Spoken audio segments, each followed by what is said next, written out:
Hola y bienvenidos a todos.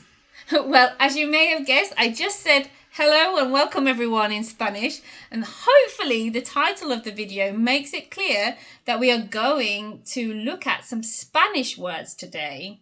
More specifically, Spanish words that have been directly borrowed into English. So as you know, English is full of loan words from other languages and even more words that have their roots in other languages. The 10 words I have for you today are all directly from Spanish.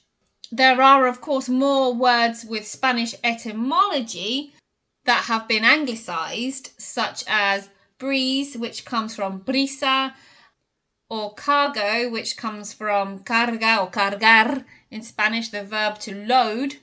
However, these 10 words are exactly the same in Spanish.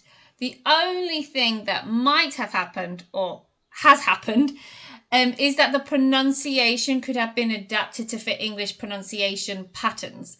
So there aren't any lovely Spanish trilled R's, unfortunately. That would be way too tricky for most native English speakers to pronounce. So if you're ready, let's have a look at 10 words used in English but that come from Spanish. The first word is patio, and a patio is a paved area outside the house or a courtyard. Sometimes it's a courtyard. Let's have a look at it in an example sentence. We decided to have dinner on the patio since it was such a lovely evening. The second word is embargo. And an embargo is a trade ban or a shipping ban. Now, historically, between England and Spain, there was a great deal of trade. And so logically, there would have been times when there would have been restrictions on that trade. And that was an embargo. And they've just chosen to use the Spanish word for that. Here's an example. The embargo was finally lifted after many years of trade bans and restrictions. The third word is mosquito, which comes from the Spanish word mosca for fly and ito, which is a diminutive suffix meaning little, so little fly. And we use it in exactly the same way for exactly the same insect. I was bitten by a mosquito in the night and I can't stop scratching the bite. The next word is pronto, and pronto means very quickly or very soon. And it's usually more informal in English. I'll get that report to you pronto, don't worry. Number 5 is a really cute one, and we pronounce this llama. Now in Spanish it would be llama because the LL creates a y sound in Spanish, but we didn't bother to change the spelling, as is rarely the case with loan words in English. So it just gets adapted the best possible way to English pronunciation. But yeah, this is a specific animal from South America. There wasn't a word for it in English, so we just used the Spanish word. And let's have a look at an example. There is a llama farm nearby. You should take the kids. Word number 6 is bolero, and this is a specific garment. This is a type of cardigan or jacket that is short in the body. Now, the sleeves can have different lengths. It can be short-sleeved or no sleeves or long sleeves, but the important thing is the length of the jacket or the cardigan. So she struggled to find a bolero that matched her dress.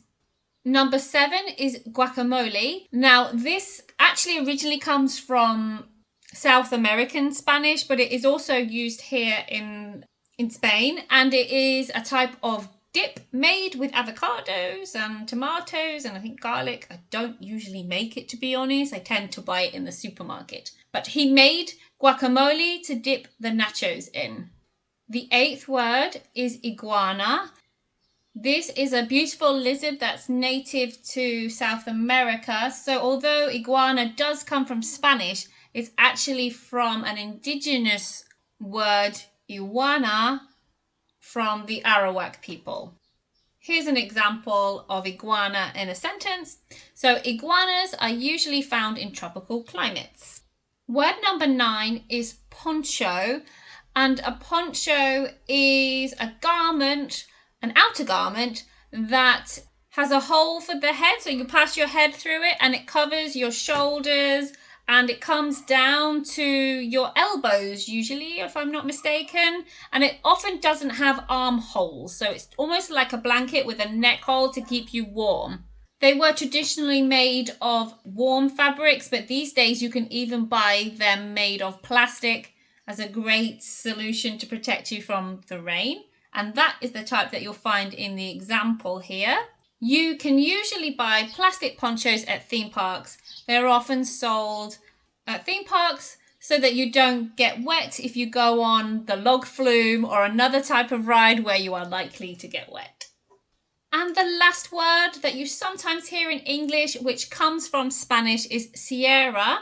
This word is used to describe a long range of mountains that has lots of steep and sharp points, and it actually comes from Latin serra, which is the word for saw, and in fact in Spanish the word sierra is also the word for saw, as in the tool that you use to cut wood with lots of sharp points.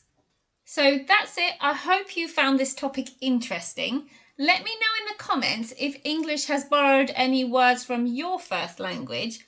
Also, which English words do you use in your native language?